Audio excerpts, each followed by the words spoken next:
Former U.S. Ambassador to South Korea, Christopher Hill, joins me now live from Denver. Hill led the U.S. delegation to the six-party talks on North Korea. Thank you so much for joining us. Let me ask you first, were you at all shocked to hear about the size of this test, and some reports saying that it was actually as big as Hiroshima?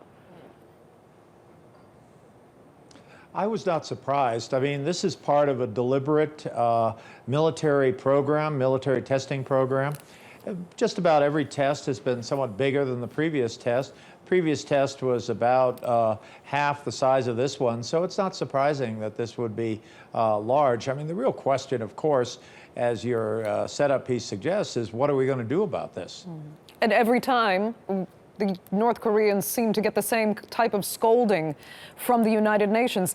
Do they even take the UN seriously anymore?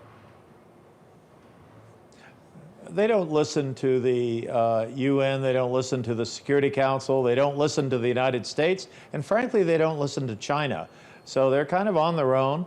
Obviously, there will be additional sanctions, but it's highly unlikely that these sanctions will change North Korean behavior. They have a military program that they have been, they've been testing these elements for some time. Sometimes they fail, many times they succeed. When they fail, they learn from their failures and try again. So we have a country that is serious about putting nuclear weapons on intercontinental ballistic missiles and threatening their neighbors and even countries beyond.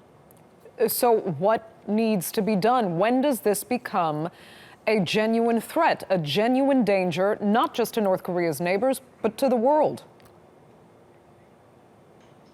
Well, I think we need to be clear with ourselves that time is not on our side. To be sure, the North Koreans have many hurdles to go over before they have a deliverable nuclear weapon. But it's very clear that they're going after addressing these problems. And so I think we're going to see a deliverable nuclear weapon in the next few years. I can't predict exactly when. So the question is, what are we going to do? Now, one thing we're going to do is obviously tighten up on sanctions. But we've had a lot of sanctions. It's not really clear sanctions are going to do the trick.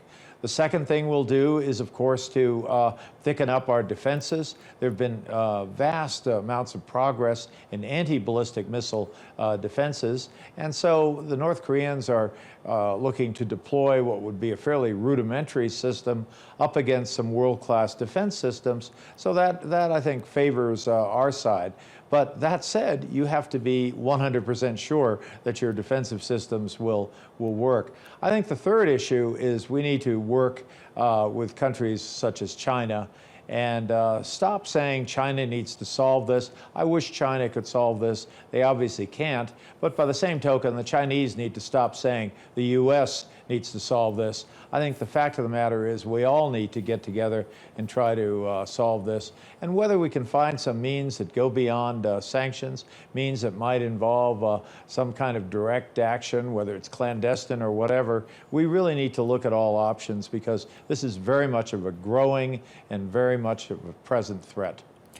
A growing and present threat, but tell us honestly, how far would North Korea really go? What is the end game here? Well, I mean, North Korea, I think, very clearly wants a nuclear weapon. They want a survivable nuclear weapon. They've been working on submarine-launched nuclear weapons. They want a weapon that might be valuable on a first strike, hence their experimentation with so-called solid fuel weaponry. So clearly, this is what they're intending to do. Now, to listen to the North Koreans is to listen to people saying, oh, these are just defensive measures, you have a hostile policy toward us, and we need to be able to defend ourselves. But in fact, what we've seen with the North Koreans is they often try to use any kind of strength they have as leverage against a neighbor, as leverage against any country which has something that they want. So we are looking at a real sort of bully in the neighborhood. And for us, the problem is we don't want to see other countries in the neighborhood thinking they have to develop nuclear weapons on their own. So we have a lot of challenges ahead, but I don't think we have options, but I don't think we have the option of turning our backs and trying to ignore this problem. This problem is growing bigger as we speak. Okay, Ambassador Hill, we'll leave it there. Thank you so much for joining us with that from Denver.